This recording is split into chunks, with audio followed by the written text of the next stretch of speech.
Hi, welcome to today's session, High Impact Practices for Long-Term Success. I'm John Richard. I'm the president of the Stark Education Partnership, and I'm happy to be able to present to you today. While this session is intended for administrators at the building level, the curriculum and instruction level, or even superintendents, it also would be very useful for teachers as well. So let's begin with why we're here today. So over the years, I've noticed that it's a tendency of all of us. We want silver bullets in education. And part of my concern is we have long-term research that demonstrates what actually does work. And so today we want to dispel some of those myths or what's available out there while also focusing in on what actually works. And so the first point I want to make is that we all are familiar with education vendors. They try to sell us products. And unfortunately, today we are really going to be focusing on what works, especially in schools where there's high poverty. Originally, this came out of what was called 90-90-90 schools, which I'll get to in a moment. But as we know, vendors are trying to sell us programs. And oftentimes you see in especially low performing districts or schools, leaders that just change over and over and over again. And we have this tendency to chase after these silver bullets of programs or new leaders, when in actuality, we have research that demonstrates what is most effective is a set of practices. And so today I want to focus in on the education research, the best practice that actually has been proven over decades at this point to work. And so much of this research comes out of Doug Reeves' meta-analysis of the past few decades. Originally, as I mentioned, the 90-90-90 schools were schools that had very high poverty. At the same time, they had 90% minority students, and yet despite 90% poverty, 90% minority students, at the same time, they had 90% of students scoring proficient or higher on the state assessment. And so this research shows that what actually leads to change successfully is action, not programs, not new leaders. So much of what today's presentation is going to focus in on is this research that came from Doug Reeves and a book published in 2020 called Equity and Excellence. And he actually renamed these 90-90-90 schools to Equity and Excellence schools. And so again, these are high minority, high poverty schools. And what they actually have found that you can be successful in these schools and you can actually scale this.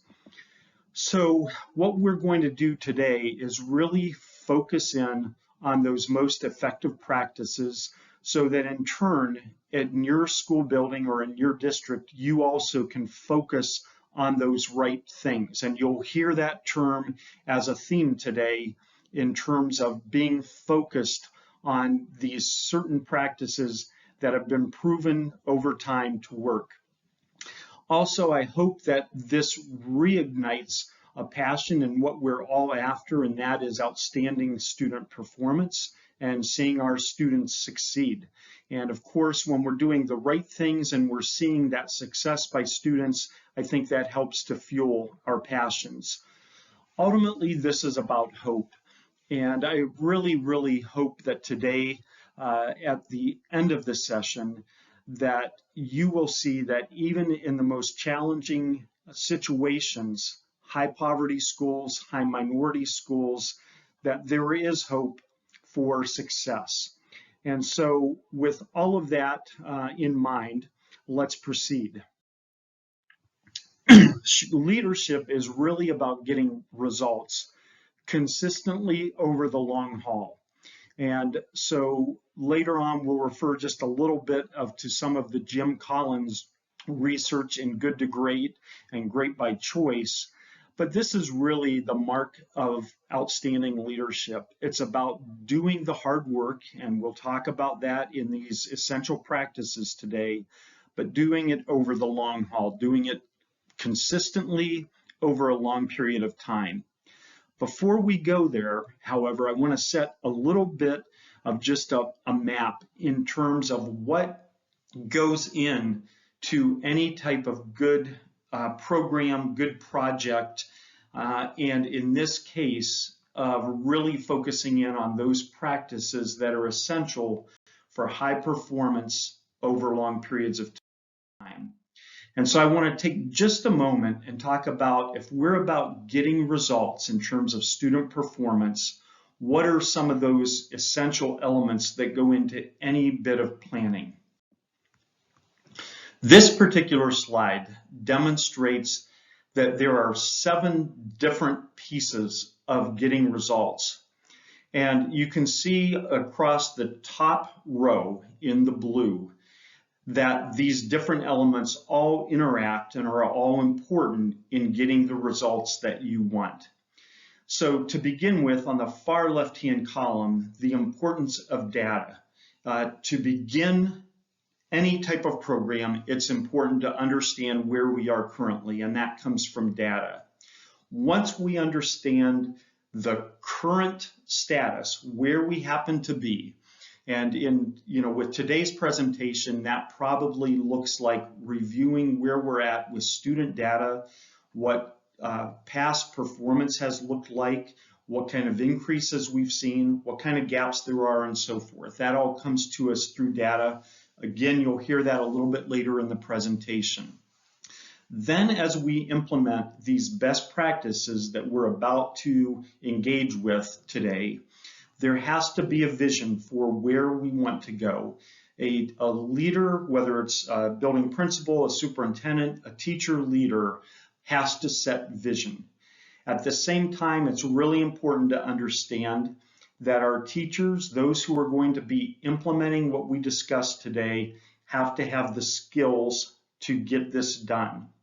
There certainly has to be incentive involved as if we move across that top row in the green. And again, hopefully for what we're about, the incentive is student performance. But as a building leader in particular, or a curriculum leader, thinking about what those incentives might be, such as save time, being more effective, and seeing student results. It's important then, as we move again to the right, that we provide the right resources to get this accomplished. It's not just about money, but it's also about how we set time, how we schedule the day, how we really focus, as you'll hear in a bit, that we organize around teams, teacher teams. Of course, then it's important to have an action plan for all of this getting accomplished.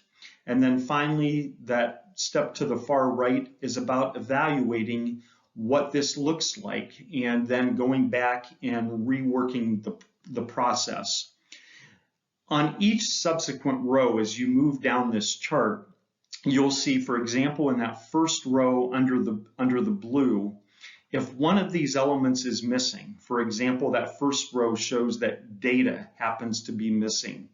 But let's say all the elements are there other than data. So we have vision, skills, incentives, and so on. What you're going to be doing is basing your program or basing your project on perception, because you're not backing it up with data. If you move down to the next row, you'll see that if you have all of these elements there, but you haven't set a clear vision, then that's going to lead ultimately to confusion.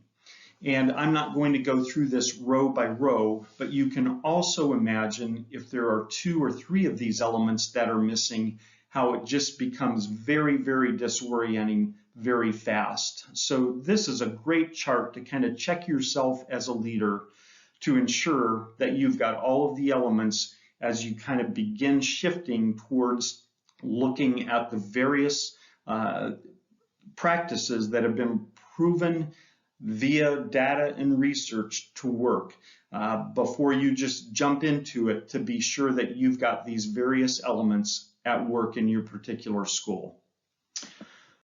So moving on, what is it that we actually believe? And this is where the research of Reeves and DeFore and John Hattie really come into play, because much of what you'll hear today are based on all of that type of research and the work they've done in schools. And so this kind of funny cartoon really demonstrates what this, I guess, dinosaur really believes. And so I hope after we're finished today that you'll be convinced, and that if you really believe in the practices that we discuss, then your calendar, your approach to life at school will reflect the beliefs. So the truth of the matter is, every organization is perfectly aligned for the results it gets. So just take a moment and let that sink in. Whatever results you're getting, your school is aligned for that. And so it's really important to understand that however you're aligned, the results are a fairly natural byproduct of that organization, of how you're aligned with all of your work. So let's jump in at this point to the practices that we're going to discuss over the next bit of time together. So today we're going to discuss the 6 practices that are in front of you. Most foundational is the whole team concept. And that is, in Ohio, we call them teacher-based teams.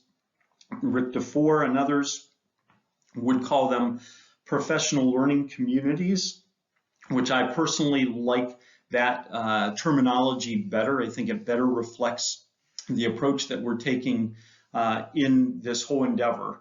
That aside, teacher-based teams is really, it is the fundamental practice to implement effectively and with fidelity the rest of the practices, and hopefully you'll see that as we move along.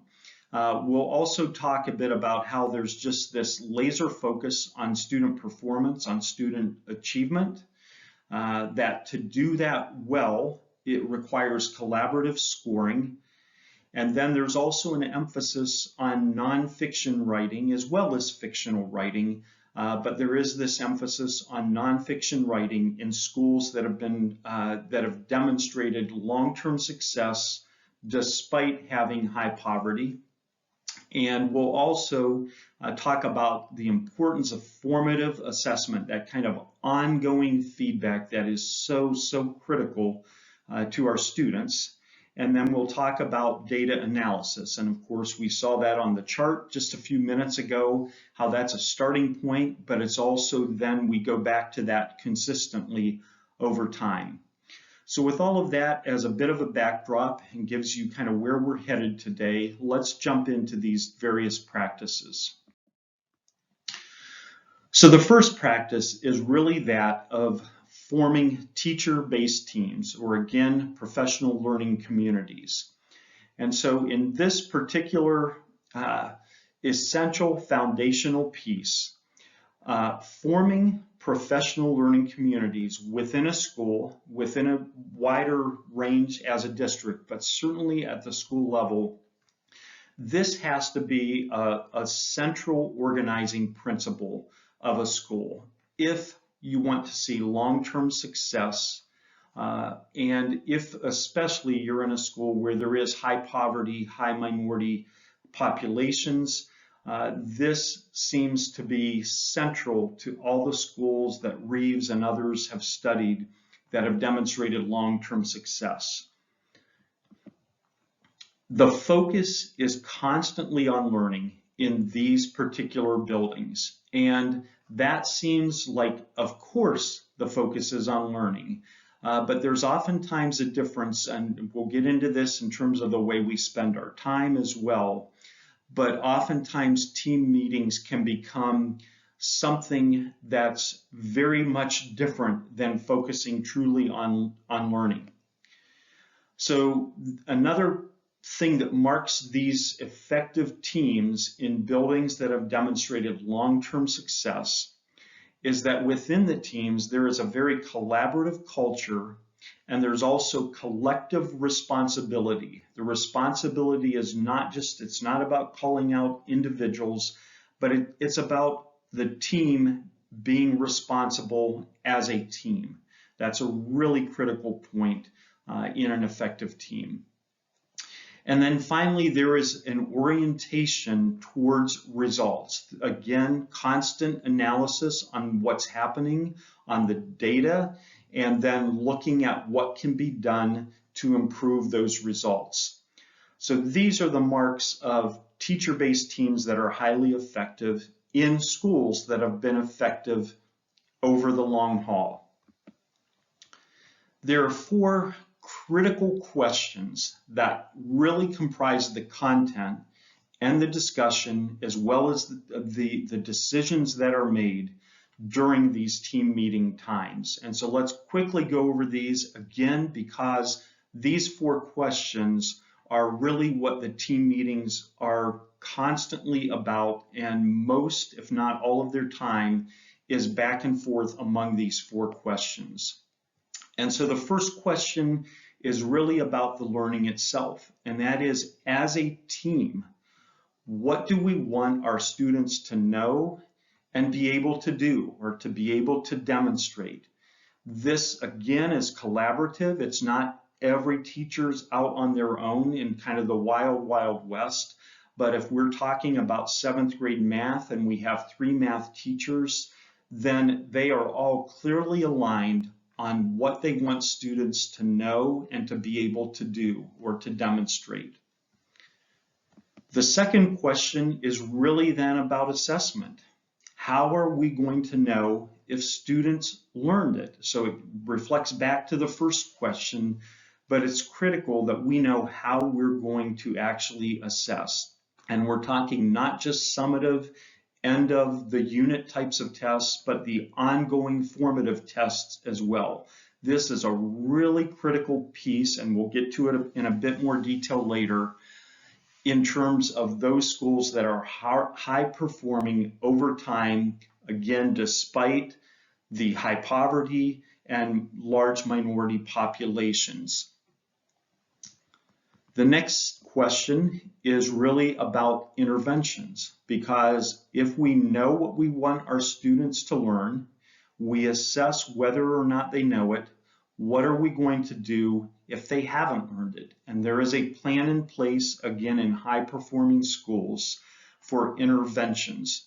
We'll talk a bit more about it later, but one of the key aspects that differentiates these schools is that they find time for intervention within the school day rather than out of the school day as a general rule. And then finally, sometimes we forget this, but it's the extension. What if our students already have learned what we're expecting of them? What are we doing with those high performers who get it the first time, or maybe they know this before we even teach it? We don't want them just sitting there in a classroom, but what kinds of activities do we have built in to extend learning for those who are the high performers who already have learned whatever the skill is we're teaching?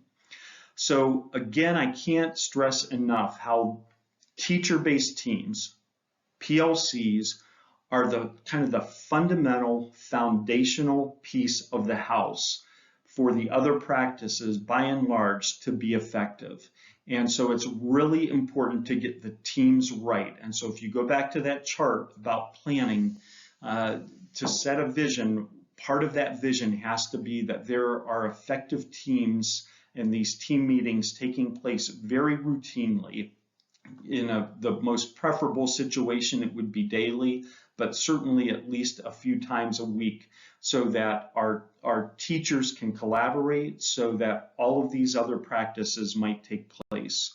One other little sidebar here, and I want to really kind of call out the book, The Five Dysfunctions of a Team, because in your planning, you may want to really build in some cultural pieces and expectations of a team, some basically some icebreakers, those types of ideas, so that your team is functional. And of course, that is built on trust. I'm not going to go through this pyramid, but I highly recommend the book, The Five Dysfunctions of a Team, just to be very clear on what it is you're after in the teacher-based teams. So with that said, let's now move forward to the next practice that is highly effective, again in schools that have demonstrated high performance over long periods of time, even though they are high poverty schools.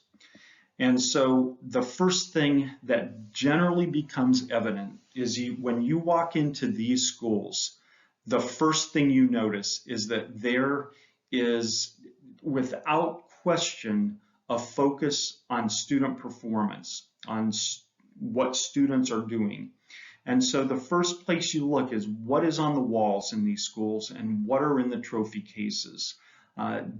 Do these schools, and again, the ones in the Reeves research, demonstrate that their focus is on academics? And while trophy cases are oftentimes filled with what's happening with athletics and choir and band, that in these schools, there's also a huge part of the trophy case that's committed to student performance. And you see these again all over the walls, in teachers' classrooms, and in trophy cases.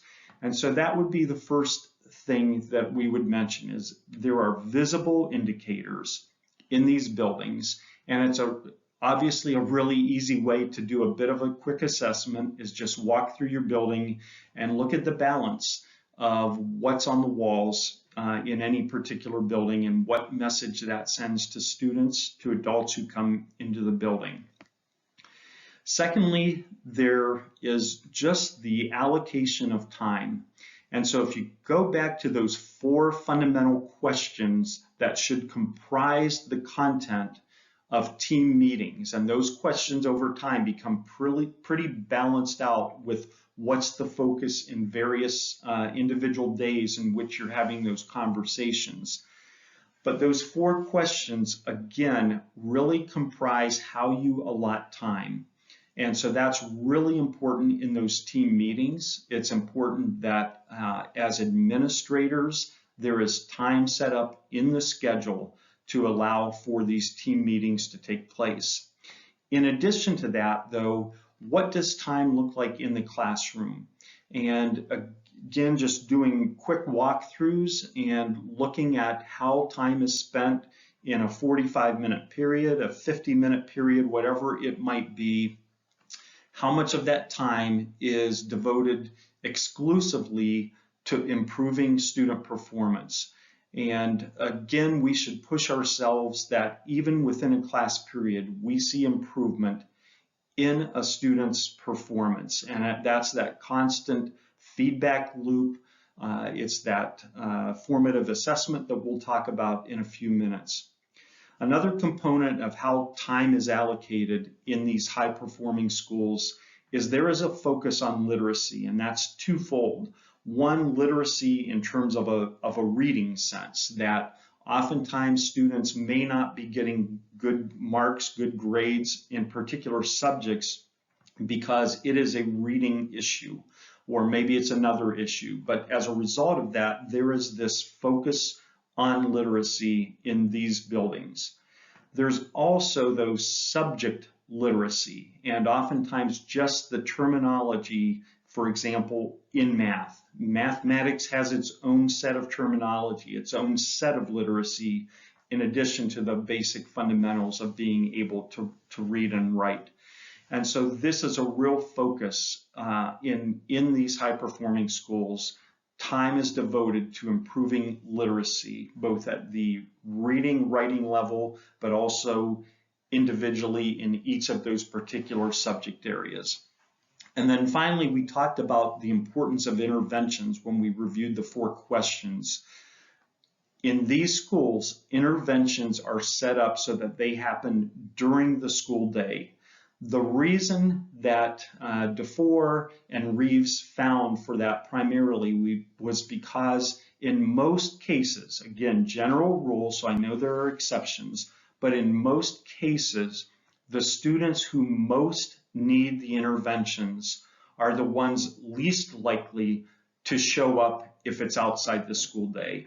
And so again, this is just a reflection of what the research demonstrated, and that is in the high-performing schools over time that they find that interventions occur during the school day. The next component of just this laser focus on student performance is that of the building leadership in particular. And I put on here leadership focuses on students, really, because again, I think every school across the United States will say their leadership focuses on students. But if we did an audit, oftentimes of how a building principal or an assistant principal spends his or her time, what does that actually look like? How much of that is about a focus on student performance? And so it's really important to have building leaders who are in classrooms consistently. That time is blocked out, and a lot of the administrative work happens either before or after school, not during the school day.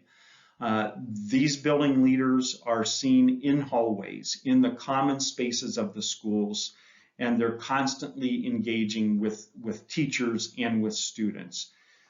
And again, this is, if this causes you to pause and you say, I've got other duties, then I think it's really important to look at how your building is designed and to have that conversation. Again, I'm just citing what was found through decades of research in high-performing schools. And so it's really important to do a bit of a self-assessment in this area. And then finally, again, I put relationships, really. And so in this case, that there are deep relationships in these high-performing schools. And when I say deep relationships, teachers, administrators, other adults in the building know students. And you think back to the importance of the teacher-based teams and that team time. When data is being discussed in many of these buildings, there's actually a picture of a student with every test score. And so they put a face to the data so that they know they're talking not just about scores in and of themselves, but they're really talking about an individual life, and they're talking about how we can improve that particular student's performance. We know that relationships are built on trust. In these buildings, we find that trust is fundamental to what's happening, and that students can almost without pause name 2 or 3 adults they know that they can go to about anything in that particular building. And so it's really about this, again, laser focus on student performance overall. And this last point is about how critical relationships with students are in that process. So next, we're going to shift to a little bit of conversation about how important scoring is and how to approach this, and especially what, again, the research says about high-performing schools as it pertains to collaborative scoring. So as a starting point, recently I wrote an article on this particular topic.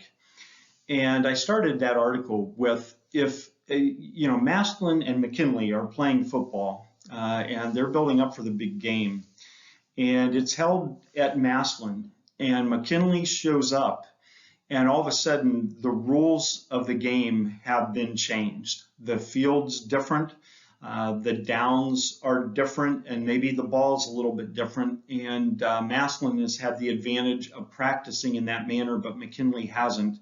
It just doesn't seem very fair.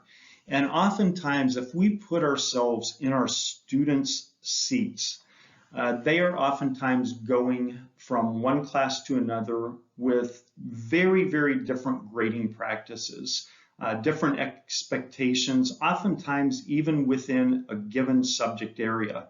So if one student has a particular teacher for, let's say, Algebra 1, and another student has a different teacher, those grading practices might be vastly different. And so it's really important here that we focus in on the collaborative nature of why it's so important to have grading practices that are aligned. And so this goes back to that first question of what do we want students to know and be able to do? And then how do we assess that, which is the second question.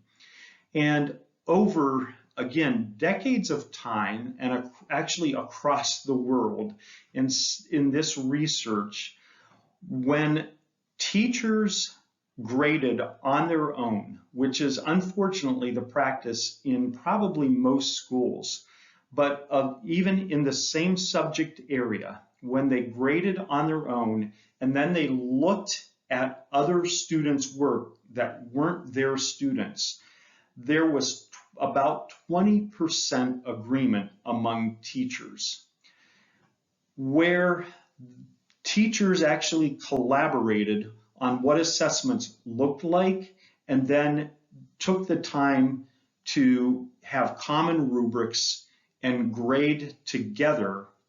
There was over 90% agreement in how they graded students. Obviously, a vast difference.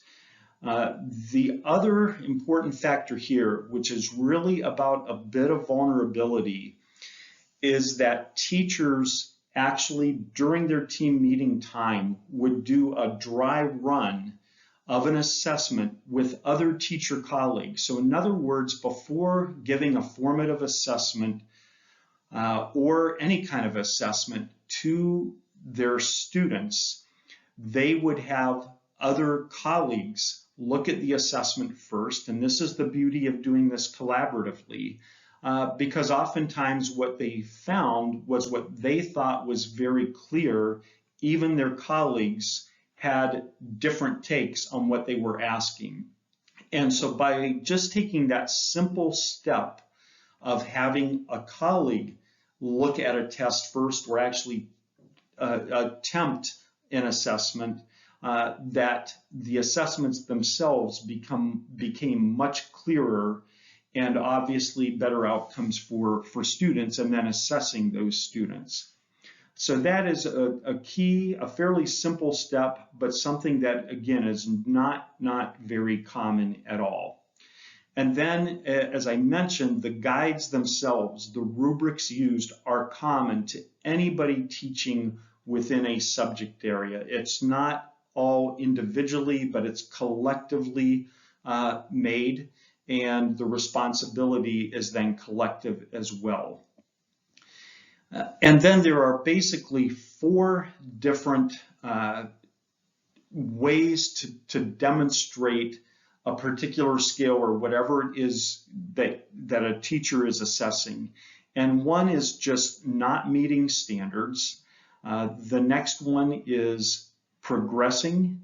And so these, not meeting standards might mean that there's a skill that is required to even, assess the skill they're on here. And so if a student doesn't have that kind of background information, for example, they can't form a sentence or a paragraph when they're being asked to compare and contrast a particular subject, but yet they haven't even mastered the skill of a 5-sentence paragraph, then they're probably not going to meet that standard. Progressing means that they're starting to form some of that skill, but they're not to the point yet of being proficient in what is actually expected at this point in time. Of course, then the next level would be proficient, and that is the expectations are being met. A student is able to compare and contrast, going back to our example, let's say different causes of the Civil War. And then finally, exemplary would be maybe they're comparing and contrasting, but they're bringing in a lot of different points of view and then weighing those against different criteria. And so again, whether you use this terminology or different terminology, again, the research demonstrates in schools that are high performing over time, despite the odds against them, despite high poverty, high minority populations, that they generally collaborate on the tasks, what they expect students to be able to know, and then how that is going to be demonstrated. The guides, the rubrics are common, and teachers work together to grade those. And then they generally have 4 levels of assessment. Oftentimes these are fairly closely aligned to what you see on state level tests as well. The difference is that, and we'll get into this in just a few minutes, is that there is ongoing assessment and feedback given routinely in these classrooms. So this is just a bit about collaborative scoring, but let's move on to another practice that's been demonstrated over time to be effective. So let's now shift to the topic of nonfiction writing, another effective practice. So in schools that demonstrate high performance over time, nonfiction writing is definitely balanced with fictional writing in these particular buildings. It's really about allocating time, even across specific subject areas. So not just in a writing class or an ELA class, but in math, in social studies, in science. Nonfiction writing is also very important. And as a teacher who might come at it and say, well, I don't have time to think about writing, there's actually research that demonstrates that in classrooms and in schools that take the time to focus on nonfiction writing, that student performance actually increases in those subject areas as well. So this can be as simple as in math, asking students to explain their answer in writing. Social studies, of course, lends itself to writing, things such as describe the differences or compare and contrast and so forth. Even in a subject like music, we can ask students, how did your playing change through the past week, or from the time you were given a particular piece of music at the beginning to now it's 3 weeks later, how did you improve, or how did your playing change through that time period? And so it's really about allocating time. It's taking the time in those subject areas. And also, especially for the non-writing teachers, as you get into middle school, high school, the ELA teachers could develop a single scoring rubric similar to what we talked about earlier with the 4 different levels. And any teacher can then use that to test a student's or assess a student's writing in that particular subject area. So it's really about taking the time in these schools. So with that, let's move on to our next area.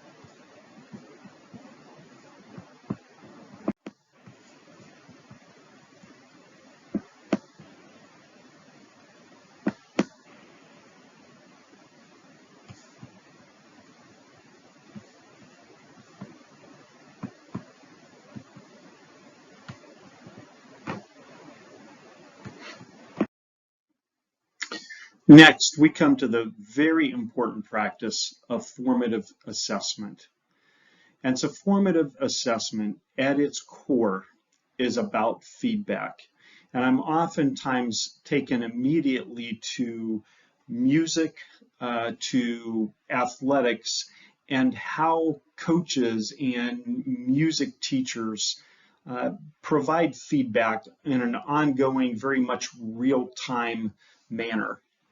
And so feedback, first and foremost, is to inform teaching and learning. And so when we talk about formative assessment, we are really talking about the feedback that informs our teaching in the classroom.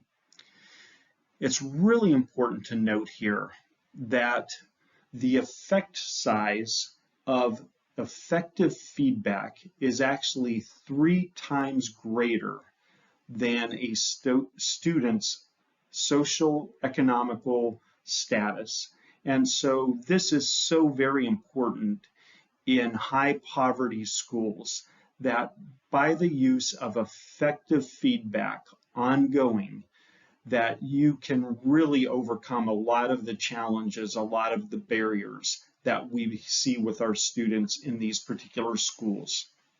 And so what is effective feedback, and what is an effective formative assessment, that kind of day-to-day or routine feedback given to students?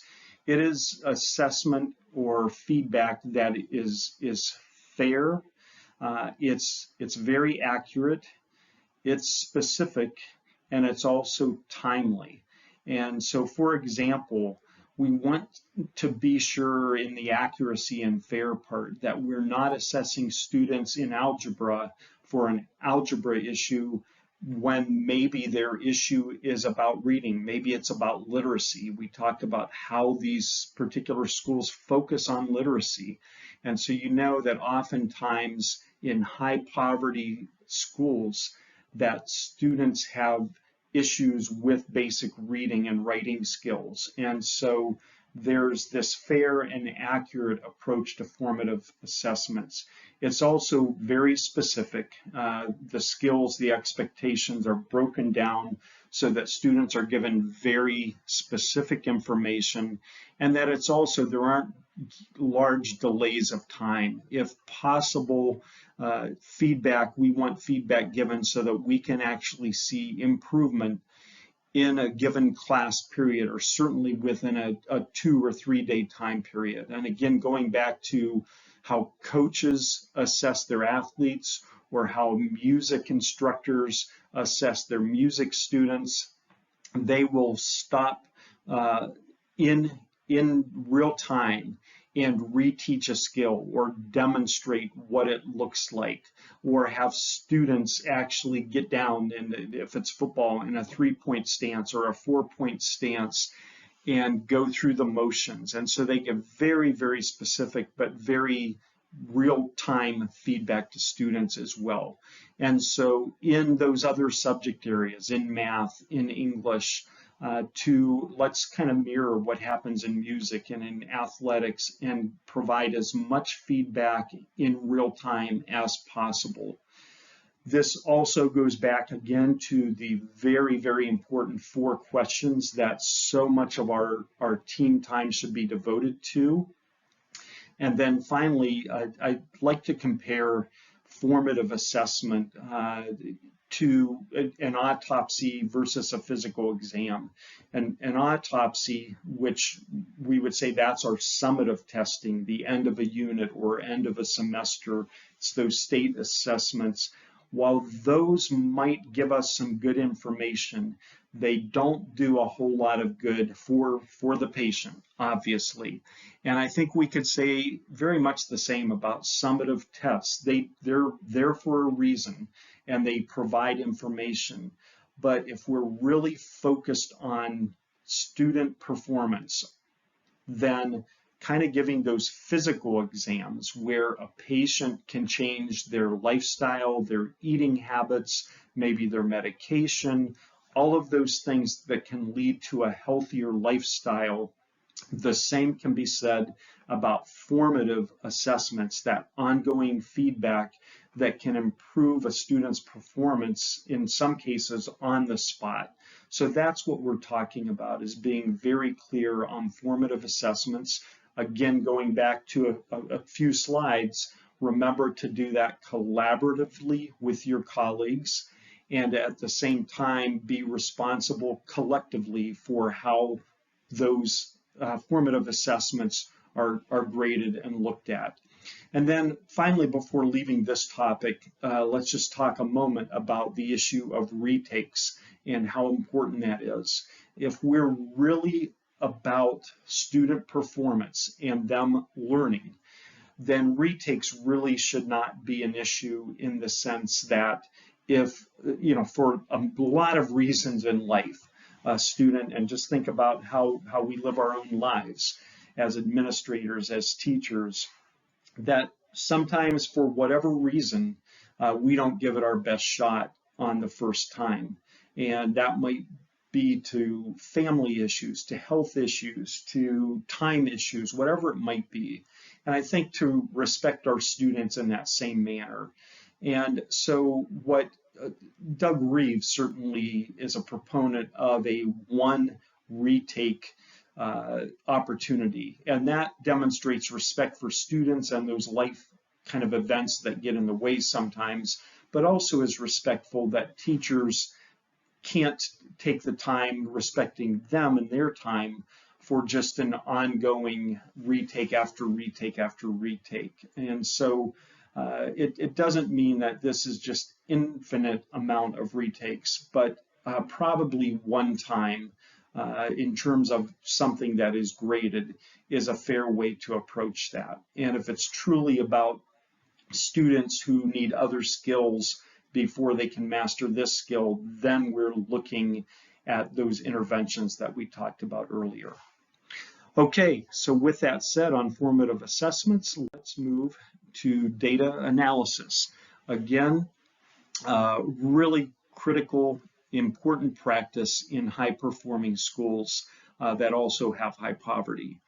And so first of all, and if you remember back to that one of the very earliest slides, the chart, that we kind of begin with data. It gives us an idea, obviously, of where we are currently, and it also demonstrates areas for improvement. But I want to talk a moment here about data displays versus data insight. And in the high-performing schools, there is this real sense, we talked earlier about giving the data a face, having students' pictures actually next to their data. And it's really about the difference between focusing on just scores in and of themselves, or focusing on the performance of each and every student. And that's where you become insightful. That's why the relationships are so important, and all of these things tied together. There's a big difference between just, unfortunately, that war room mentality where all it is data, data, data, but it's really, if you kind of look back at it more critically, it may not really be about student performance. And so let's remember, this is about individual students. And so we're looking for that insight into why a student may not be performing as expected, or why there's a delay there. And so that's really important. The qualities that are, again, found in the research of these high-performing schools is that, one, there is a level of high expectation. There is the hope given that every student can do this, whatever the this is. Secondly, that teachers use data to change their practices. It's not just about students, but it's also about, what can I do as a teacher? What can we do collectively as a group to change our practice to better meet the needs of this particular student? Again, so it's putting all of these best practices together. And there's really this kind of collective mentality that it's not about failing students. And so you actually see a decrease in failure rates in these schools, because the focus is on improving student performance, not just failing students on that kind of one chance mentality, but it's using the data to improve those failure rates so that we see more and more students improving. And then again, this kind of goes back to, in many ways, the way we started today, and that's the real essence of those team meetings being effective, and that is they must be collaborative in nature. There has to be the collective responsibility, and there's time prioritization of individual teachers, but the team as a whole and the leadership of a building. And so this is the last practice we're going to focus on today. In the research, there's quite a bit of research that also points to teaching in a cross-disciplinary manner. In other words, not just keeping math exclusive to math, but teaching it in a manner in which there's a unit that encompasses math, it encompasses reading and writing, and it encompasses history and so forth. And so many of these high-performing schools utilize that. We're not going to take the time today to go into the cross-disciplinary units of instruction, but it is another effective practice as well. So with all of this said, our hope, my hope, is that you will really take the time to digest these different practices.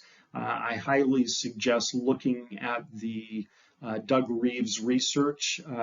The book that we took much of this from today was what's called Achieving Equity and Excellence by Doug Reeves in 2020. There's a lot of work from Rick DeFore as well, John Hattie, some of the others, where all of this research comes together. But I wanted to end today, and I have these slides very black and white purposely, and that's about this hedgehog concept. And if you're familiar at all with the Jim Collins research on effective organizations, I think this really ties together well with the effective practices that we talked about today. And this hedgehog concept is really about what are we deeply passionate about? What can we be the very best in the world at? And what drives the resource engine? In other words, what's driving what we're doing and how we make progress? And hopefully in any given school, this is all about student performance. It's about what our students are doing, how they're learning, and it goes back to those 4 questions. And so if we really let those 4 questions drive what decisions we're making, how we're allotting our time, what we're really at our core passionate about, then we'll kind of put out a lot of the other noise and the administrative tasks and so forth, in a sense, have to take a back seat to student performance if this is really what we're about.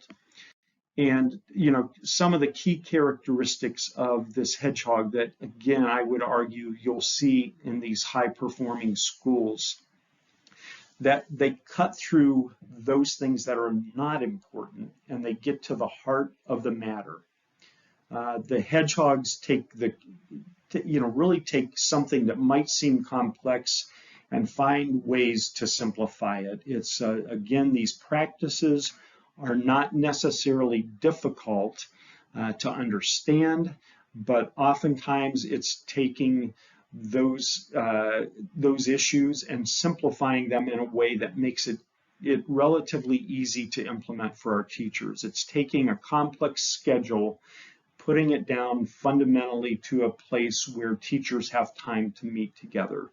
It also overlaps then on what is essential, and it means ignoring some of the other noise that's out there. And so that's really important, I think, because if we're going to implement these practices effectively and just really be about a school that doesn't just talk about this, but actually puts it into action, then there has to be this hedgehog mentality from the good to great Jim Collins research. And so along those lines, I hope you'll take the time to just really do a simple analysis of where you're at as a building along these practices. It would be easy to really kind of do a bit of an audit and then to ask yourself, what are we doing that we definitely need to continue doing and build on it? What are some practices that we're currently implementing that we probably should stop doing because they're not effective, they're not being done with fidelity, or they really are practices that don't make a difference? And then what do we need to start doing along these lines? And again, I would argue fundamental to all of that is finding the way to make a true team approach happen, the TBT or the PLC approach, and go back to those very early slides on that, do some work around the dysfunctions of a team and be sure you have that set into place, and then clearly articulate what is most important to then build on that with these different practices. If you have not implemented most of these, then I would say start with looking at your team meetings and the 4 questions. It's a great place to start. It might mean you have to work with your teachers' unions to make that happen, but that is the most foundational piece of all of these practices. It's hard to collaborate on scoring if you don't have time to collaborate on scoring. And so I hope you can take this simple chart and just work through it in light of the research that I've just shared. Go back to that very first chart on the different elements of a successful implementation of all of these practices put together, and just really appreciate you taking a bit of time and allowing me to share with you today. Finally, it's just, I think, hopefully this is encouragement for those building level or curriculum leaders out there, that I think what really marks a leader is that the organization, the school that you happen to leave at some point is stronger, it's more vibrant, and we have more students being successful upon your departure than when you arrived. And so with that, I want to thank you for your time today. Certainly feel free to follow up with me with any questions, comments. I appreciate feedback on my part as well. And with that, I wish you the very best and hope to see a lot of fidelity in the implementation of the practices that are not my ideas. These come directly from research and have been demonstrated to be effective when they're implemented well. Again, thank you so much and have a great summer.